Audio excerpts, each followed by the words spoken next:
recording artist.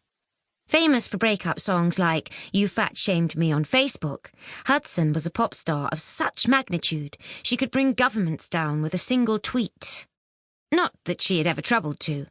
Hudson Greater's focus was, first and always, Hudson Greater. "Ah, yes," Laura said, when Lorne, apparently realising he was revealing more than he was supposed to, abruptly shut up. "I know Hudson well." Lorne's small, sharp eyes widened. "You know her?" The eyes swept swiftly over Laura, who did not, admittedly, look like the bosom friend of a megastar. Now, as always, she was wearing black jeans, a tight blue shirt, heeled Chelsea boots, and a long beige trench.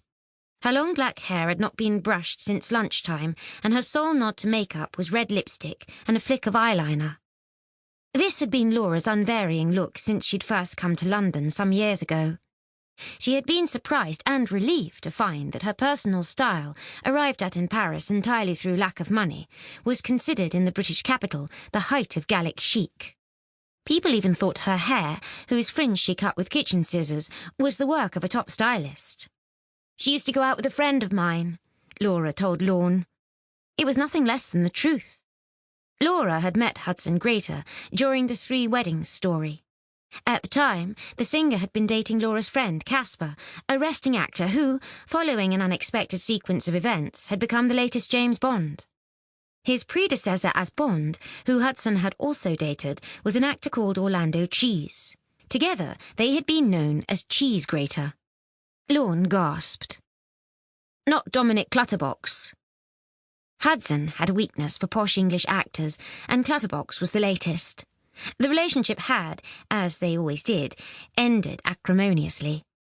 Her latest breakup hit, Didn't Realise You Wore a Wig, was currently topping the charts. "No," said Laura, "but who knew he wore a wig anyway? His hair always looked so natural." They were happily discussing this when Lorne's phone rang. He stepped away to answer it, and Laura was left wondering where, exactly, Harry had got to. It still felt odd even expecting him to turn up. For so many years his whereabouts had been a complete mystery. Their relationship had involved long periods apart, during which Harry would suddenly appear and make passionate love to her, before shrugging on his leather jacket and disappearing into the dawn. Recalling this, Laura felt a faint pang of regret. Living like that had been frustrating, but also exciting. Now Harry had, at a vastly inflated salary, been persuaded by his newspaper to run the foreign desk, rather than merely be one of its reporters. Things were... what was the word? Cozier? Boring? Certainly they were less thrilling. Sometimes they were even annoying. A classical music fan, Harry was obsessed with Radio 3. He played it all the time in the kitchen, and it got into Laura's brain. She would wake in the night with violins screeching in her head. She wasn't sure about Harry's slippers either. A heatless flat during an early posting to Moscow had rendered him ultra-susceptible to cold. But while the cause was dashing, the effect, a pair of moth-eaten moccasins with the backs trodden down, was middle-aged.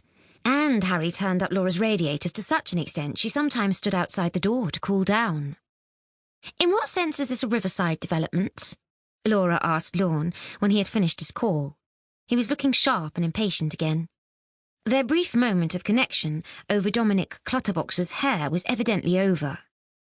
"I can't see the river at all. We must be about 5 streets back from it." Lorne assured her that you got a fine view of it from the upper floors. "But we're looking at one on the 2nd floor," Laura pointed out. The corkscrew's glass doors now sprang back to reveal a tall, broad-shouldered figure in a long, dark coat. It took a second or two to register this was Harry. His smart new office look had taken some getting used to. The never-washed jeans and the eternal leather jacket, in which he'd once practically slept, had become smart suits worn with shirts, if not ties. Harry loped towards them, newspaper tucked under his arm, his dark, handsome face creased with irritation. "Sorry I'm late," he growled at Laura. "Bloody managing editors meeting overran." He hated, she knew, having to deal with all these money people, discussing the section budget and filling in spreadsheets. She hated it too, and she also had to do it.